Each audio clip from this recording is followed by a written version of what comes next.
The Tanaka family, Daisuke husband, Keiko wife, their 1-year-old daughter Kana, and Keiko's mother Yuki are embarking on an unforgettable adventure. Their destination, Tokyo Safari, a unique wildlife preserve where visitors drive through open habitats and come face to face with majestic creatures like tigers, lions, and bears. For this close-knit quartet, the trip promises both excitement and bonding. Daisuke can't wait to capture thrilling photos of roaming predators.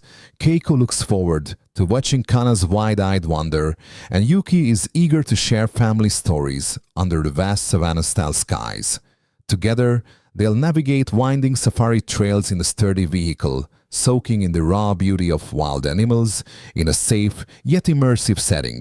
As engines start and anticipation builds, the Tanakas are ready to turn an ordinary day into a lifetime memory, one roar at a time. While the family was driving through the Siberian tiger enclosure, everyone stayed inside the car as instructed. The atmosphere was calm, with the children watching the majestic animals roam just beyond the windows. Suddenly, Keiko decided to switch seats with her husband, who had been driving. Ignoring the warnings to remain in the vehicle at all times, she stepped out thinking it would only take a few seconds. The decision seemed harmless, just a quick exchange in the middle of a quiet moment. But in a place where danger lurks just beyond sight, even a brief lapse in judgment can have devastating consequences.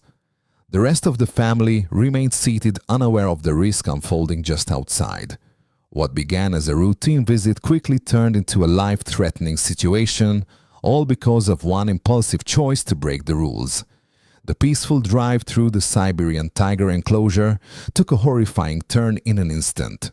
As soon as Keiko opened the car door and stepped out to switch seats with her husband, a massive Siberian tiger appeared seemingly out of nowhere.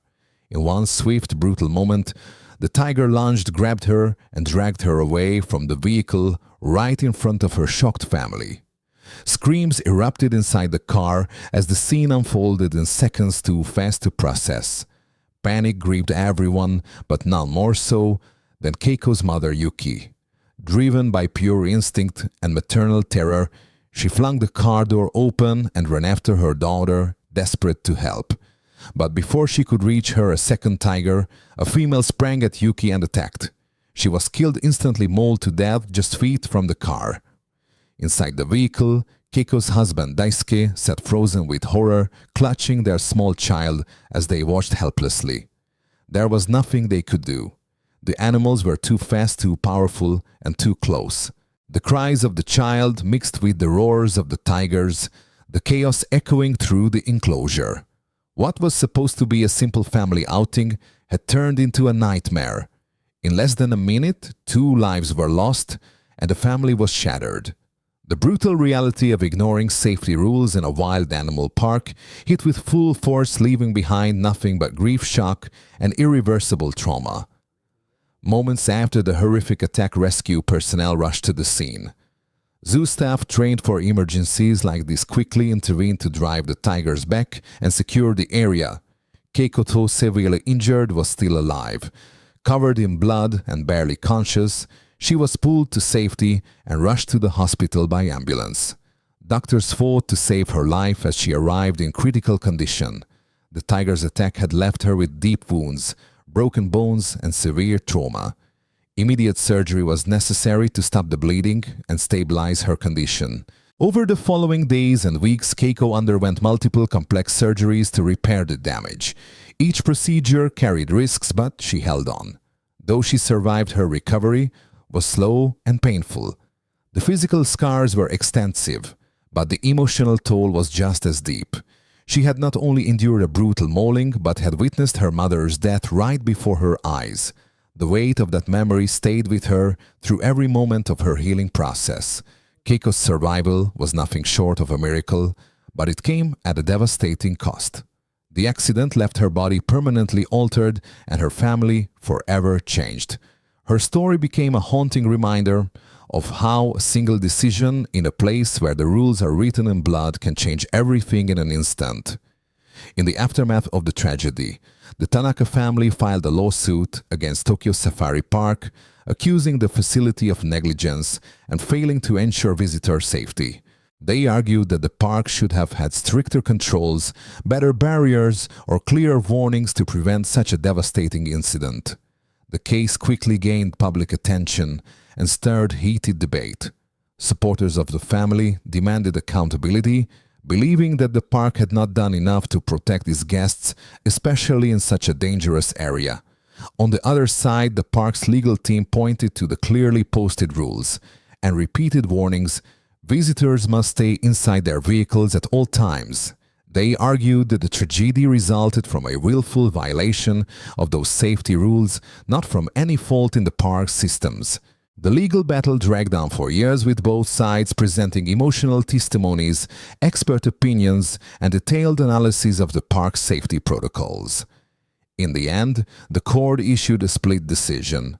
While acknowledging that the park could have implemented additional safeguards, it stopped short of holding it fully responsible. Part of the blame was placed on the family for breaking the rules despite the risks. The ruling sparked mixed reactions, but it underscored a hard truth in environments where danger is ever present. Safety depends not only on regulations, but also on the choices of each individual. The incident left the Tanaka family deeply scarred both physically and emotionally. The trauma of witnessing a loved one attack the death of a family member and the long road to recovery took an unimaginable toll. Their experience served as a harsh wake-up call about the dangers of the wildlife tourism and the thin line between thrill and tragedy. More than just a personal loss, the event raised serious questions about how such attractions manage risk and enforce safety protocols. It exposed the gaps that can exist even in well-known, regulated facilities and highlighted how a moment's lapse can lead to irreversible consequences. The Tanaka tragedy became a defining case in discussions about safety at adventure tourism sites. It forced the industry and the public to confront the reality that close encounters with wild animals, no matter how controlled they seem, always carry real, sometimes fatal risks.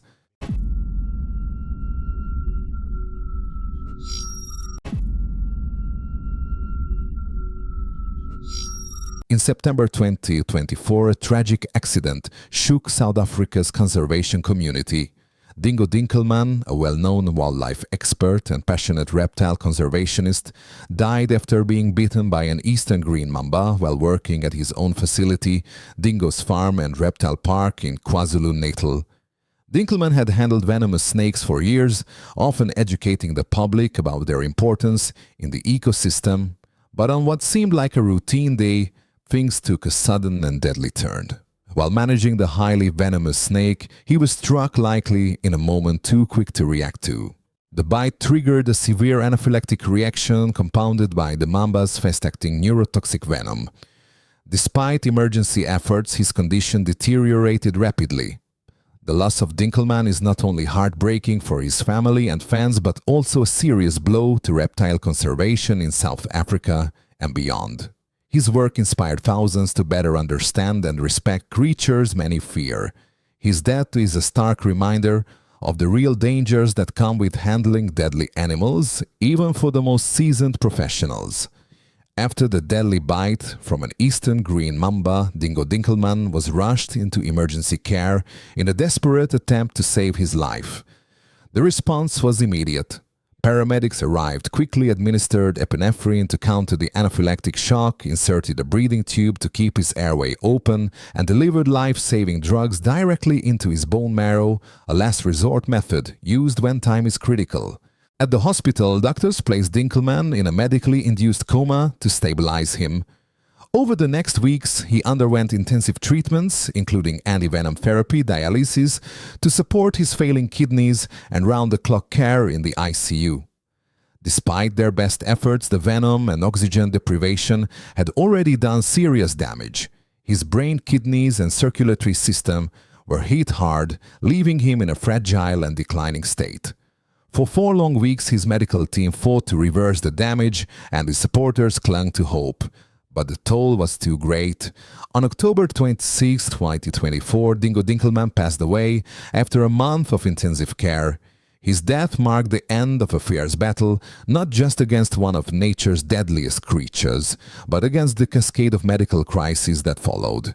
His passing sent shockwaves through the conservation world and left a legacy that now carries both inspiration and tragedy. Born in 1980 and raised in Pietermaritzburg, South Africa, Dingo Dinkelman grew up with a deep fascination for wildlife, especially venomous snakes. From an early age, he showed an unusual comfort around animals that most people feared. That passion only grew stronger with time, eventually shaping his life's mission to protect, educate, and inspire. Often called the Steve Irwin of South Africa, Dinkelman became a leading figure in wildlife conservation, known for his fearless handling of dangerous reptiles and his gift for connecting with audiences. Through social media platforms like YouTube and Instagram, Dingo reached hundreds of thousands of followers across the globe. His videos didn't just showcase thrilling encounters with cobras, mambas, and other deadly creatures. They carried a clear message: these animals are not monsters, but essential parts of our ecosystems. With every clip, he turned fear into fascination and ignorance into understanding. Dinkelman wasn't just an entertainer. He was a conservationist with a cause. He believed that bridging the gap between humans and wildlife starts with education and empathy. Whether speaking to school children, rescuing snakes from urban areas, or guiding viewers through the jungles of Africa, Dingo used his platform to spark change. His goal was simple but powerful: to help people see the value of creatures they might otherwise kill or avoid, and to inspire real action in protecting them. Dingo Dinkelman's life was a testament to passion, purpose, and fearless advocacy. His legacy now lives on in the countless lives he touched and in the wild creatures he fought so hard to defend. Dingo Dinkelman's death sent ripples far beyond South Africa. Around the world, fans, conservationists, and international wildlife organizations mourned the loss of a man who had become a global voice for misunderstood animals. Tributes poured in across social media, honoring not just his bold work with venomous reptiles, but his ability to turn fear into respect and action. Dingo wasn't just a snake handler. He was a teacher, a showman, and a protector of the wild. In the face of tragedy, his family stepped forward to carry on his mission. His wife, Kirsty, along with their 3 children, continued producing wildlife content in his name, keeping his message alive and educating a new generation about the importance of conservation. Their efforts ensured that Dingo's voice didn't fall silent even after his passing. To honor his legacy, a statue and the conservation center bearing his name were established at Dingo's farm and reptile park. It stands not only as a tribute, but as a beacon for future wildlife advocates. His case also sparked critical conversations within the conservation community. Experts highlighted the hidden risks of long-term exposure to venom, particularly the danger of delayed allergic reactions, something even seasoned professionals can't always anticipate. Dingo's story now serves as both an inspiration and a warning, a reminder of the passion that drives the field and the very real risks it carries. Dingo Dinkelman died doing what he loved most, working with the wild animals he had devoted his life to protecting. Much like his childhood hero Steve Irwin, Dingo's passing was sudden, tragic, and deeply symbolic. It wasn't a story of failure. It was a powerful reminder of the risks that come with true passion and the deep respect we must have for the natural world. To those who knew him or followed his journey, Dingo wasn't just a conservationist, he was a symbol of fearless commitment. He stepped into places most people avoided, not for fame or thrill, but to bring understanding where there was fear and to build bridges between humans and wildlife. His death underlined the truth he always believed in. While animals deserve our respect, not just admiration from a distance, Dingo's legacy lives on not only through the countless videos, rescues, and educational efforts he created, but through the people he inspired. His wife and children continue his mission. His name now stands behind conservation programs, public tributes, and a global community of followers who refuse to let his message fade.